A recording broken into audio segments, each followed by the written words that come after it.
কি রে মা, কি খাওয়া যায় তোর দেখতে পারতাছি না। হেই, হ্যাঁ তুমি এটা কি দিলা আমারে? হ্যাঁ হেই, ওইটা খাওয়ানোর পরেই বাবা কেমন জানি করতেছে। আরে বোকা, ওইটা দিচ্ছি দেখে তো অচেতন হয়ে গেছে, বুঝো নাই? কারণ কোনো উৎস আছে, কাজটা আমাকে সহজ হয়েছে, কত কম করে ধরো ওই জায়গায় ধরো।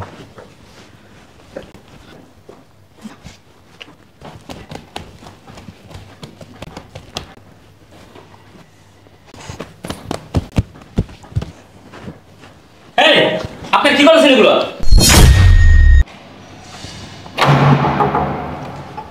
আসছে তুমি আর একবার ভাইবে দেখলে ভালো হতো। আমি একটা জিনিস বুঝলাম না, এখানে বাবা ভাইয়ের কি আছে? হ্যাঁ, আমরা প্ল্যান করছি না, এই প্ল্যান মোতাবেক কাজ হইব। তুমি তো ভাবতেছো কি লেগা? শোনো, ওর আজকে শেষ দিন। দেখো আমার না একটু ভয় ভয় লাগতেছে। আচ্ছা, তুমি একটা জিনিস কেন বুঝতেছো না? একটা জিনিস কেন বুঝতেছো না? যে তোমার আপন বাপ, হ্যাঁ, তোমার পালিত আনছে, তুমি জানো না সেটা? হাজার হইলেও তো আমার লাইলা পাইলা বড় করছে, তাই না? আমার সাইডে দাও। না, আমি তোমার সাথে থাকতে পারবো না। তাহলে আমার যদি না ছাড়তে পারো, তাহলে আমি যেটা বলি সেটা করো। আচ্ছা ঠিক আছে। সবকিছু আমি কমপ্লিট করছি, ঠিক আছে? চলো বসো এখানে। এত কি চিন্তা করতেছো তুমি? হ্যাঁ, দেখো, আমার না ভয় লাগতেছে। এখানে বয়ের কি আছে? আমি আছি না? হ্যাঁ, আমি সবকিছু প্ল্যান করছি না? আচ্ছা, তুমি একটা জিনিস চিন্তা করো, এই আশরাফ চৌধুরী তুমি পালিত মেয়ে, ইতিহাসের কোনো জায়গায় শুনছো যে পালিত মেয়েরে বিষয় সম্পত্তি সবকিছু দিয়ে দেয় বাবা? দেয়? না। হ্যাঁ, তাহলে তুমি কি চাও না যে সম্পত্তি তোমার হোক? তুমি কি চাও এই সম্পত্তি তোমার হাতছাড়া হয়ে যাক? না না, এটা আমি কখনোই চাই না। এই সব সম্পত্তি আমার, এই সব সম্পত্তি আমি চাই। এই দিমানের মতো কথা কইছো। শোনো, সম্পত্তি যদি আশ্রা না করতে চাও, আমি যেমনি কই এমনি কাজ করো। আমি সবকিছু প্ল্যান করে আসছি। ওর আজকে আর শেষ দিন। তারপরে একটু ভাইবে দেখলে ভালো হতো না? কি চাও? তোমার রাস্তায় বের করে দেব? রাস্তায় তুমি ভিক্ষা করো? না না না, আমি কিছুতেই ভিক্ষা করতে পারবো না। তো সেইটা যদি না চাও, আমি যেমনি বলি সেমনি কাজ করো, ঠিক আছে? ঠিক আছে, এই সয় সম্পত্তি আমি কিছুতেই আমার হাতছাড়া করতে পারবো না, যে কোনো মূল্যেই হোক। এই সয় সম্পত্তির জন্য আমার যা কিছু করতে হইব আমি তাই করবো। এই যে গুড, একদম বুদ্ধিমান মানুষের মতো কথা কইছো, ঠিক আছে? ওই যে আব্বু আসছে বোধ হয়, তারাও গিয়ে দেখি। শোনো শোনো, সাবধানে দরজা খুলবা, ঠিক আছে? আচ্ছা ঠিক আছে। চলো। চুপ, একদম চুপ। আমি দরজা খুলতেছি, তুমি দরজার চিপায় লুকাই থাকবা, কোনোভাবে যেন তোমার দেখতে না পারে। আর তুমি একদম চুপ থাকবা, কোনো আওয়াজ দিবা না। আচ্ছা ঠিক আছে, দরজা খুলো। বাবা আসছো? কত দেরি হলো কেন? না এমনি। তুই এমন দেখা দিতেছ কেন? চিন্তা করতেছস, ঘামতাছস? না বাবা, কেন চিন্তা করবো? কি চিন্তা করবো? আচ্ছা ইয়া, মানে একটু পানি দে। আচ্ছা ঠিক আছে, তুমি ভেতরে যাও, আমি পানি নিয়ে আসতেছি।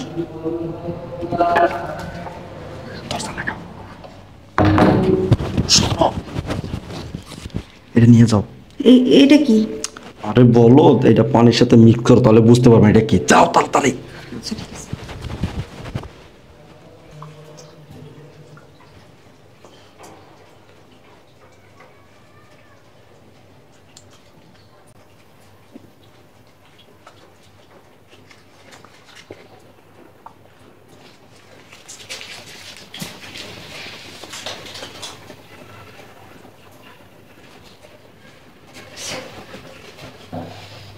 কিরে মা, কই রে? পানি লয়ে আস না। এই যে বাবা, পানি নিয়ে আসছি। পানি আনতে থুন লাগে।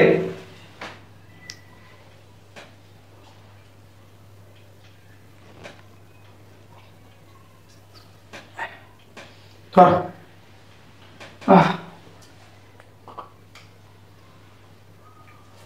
কি হয়েছে বাবা? কিরে মা,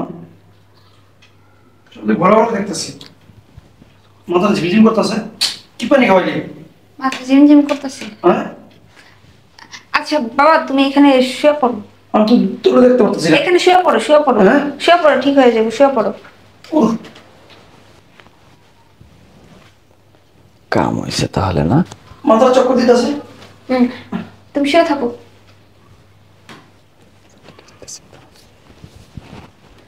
কি রে মা, কি খাওয়াইলি? আমি তোর দেখতে পারতেছি না। হেই, হ্যাঁ তুমি এটা কি দিলা আমারে? হ্যাঁ হেই, ওইটা খাওয়ানোর পরেই বাবা কেমন জানি করতেছে। আরে বোকা, ওইটা দিচ্ছি দেখে তো অচেতন হয়ে গেছে, বুঝো নাই? কারণ কোনো উৎস আছে, কাজটা আমাকে সহজ হয়েছে, কত কম করে ধরো ওই জায়গায় ধরো।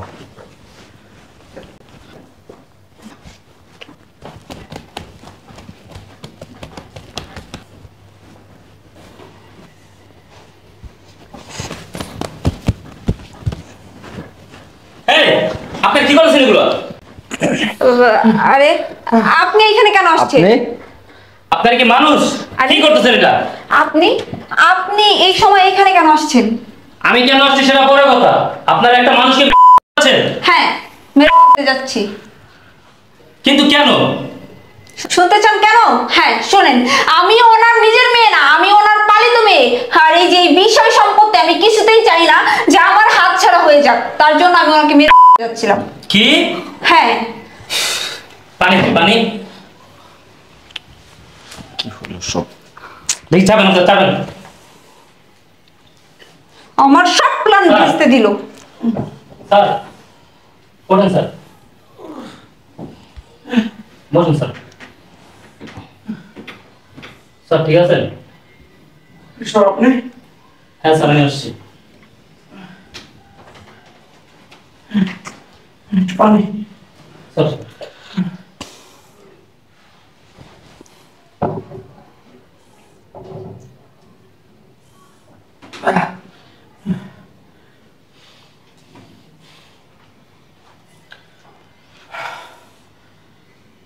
কিরে, আমার কেন মারতে চাস? আমি কি বোঝা হয়ে গেছি তোদের কাছে? কেন মারতে চাই শুনবা? শোনো, আমি তো তোমার আশ্রিতা মেয়ে, পালিত মেয়ে আমি তোমার।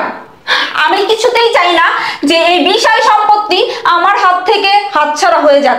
আমি যে কোনো মূল্যে এই বিষয় সম্পত্তির মালিক হতে চাইছি, আর তার জন্য আমি তোমাকে মারতে চাইছি, কিন্তু পারলাম না। এই উকিলটার জন্য আমি পারলাম না তোমাকে মারতে। তুমি বাইসা গেলা। সম্পত্তি, সম্পত্তি এত লোক, হ্যাঁ? তাহলে আমার বাইরে ফেলার চেষ্টা করছিস? হ্যাঁ, শুধু তুমি না, আমি এই সব সম্পত্তির জন্য যা কিছু খুশি তাই করতে পারি। ওকে স্যার, জি স্যার। ওটা পুইরা শোনান যে বিষয় সম্পত্তি কার। ঠিক আছে স্যার।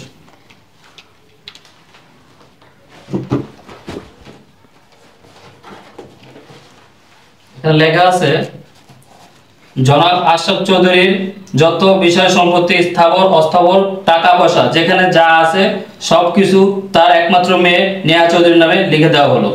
কি? সব সম্পত্তি আমার নামে? আর এটা তো 6 মাস আগে লিখে দিয়েছে, আমি তো মাত্র কাগজগুলো নিয়ে আসলাম তৈরি করে। আপনি কি বলতেছেন উকিল সাহেব? বাবা? চুপ। কার বাবা? কিসের বাবা? আমি কারো বাবা?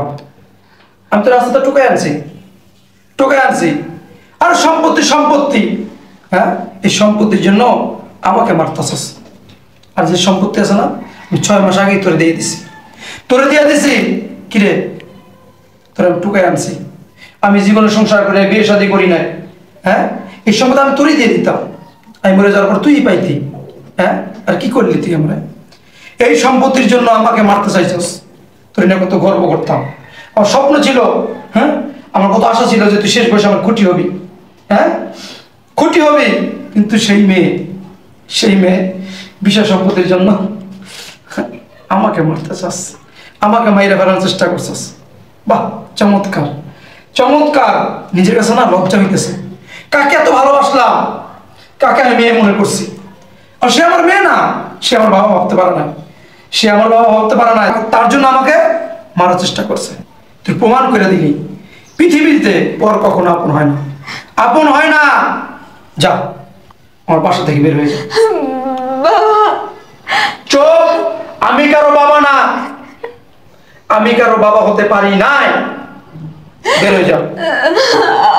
আমি অনেক বড় ভুল করে ফেলছি বাবা। আমি যা কিছু করছি আমি আমার নিজের ইচ্ছেতে করিনি, ওর জন্য ও আমাকে শিখাইছে।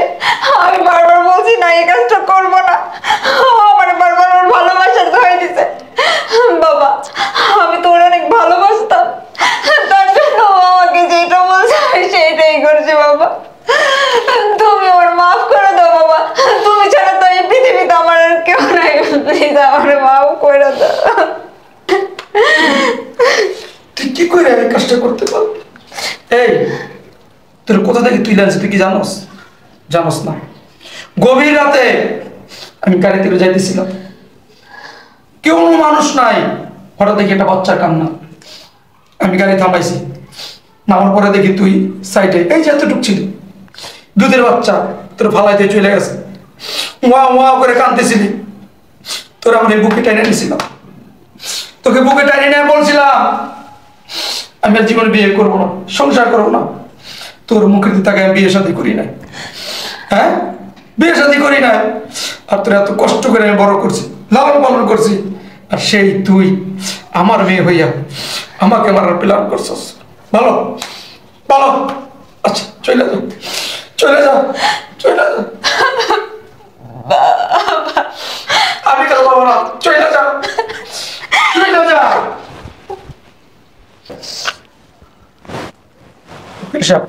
জি স্যার, আসলে পর কখন আপন হয় না, দেখতে তো পেলাম। এটা বুঝে গেছি। একটা কাজ করেন, জি স্যার। আমার সম্পত্তি সব কিছু এতিমখানা মাদ্রাসাদের ব্যবস্থা করেন। কি বলেন? সব? সব আমি মরে যাওয়ার পরে তারা যেন পায় সেই ব্যবস্থা করেন। ঠিক আছে স্যার, একটা ভালো উদ্যোগ নিয়েছেন আপনি। আসো।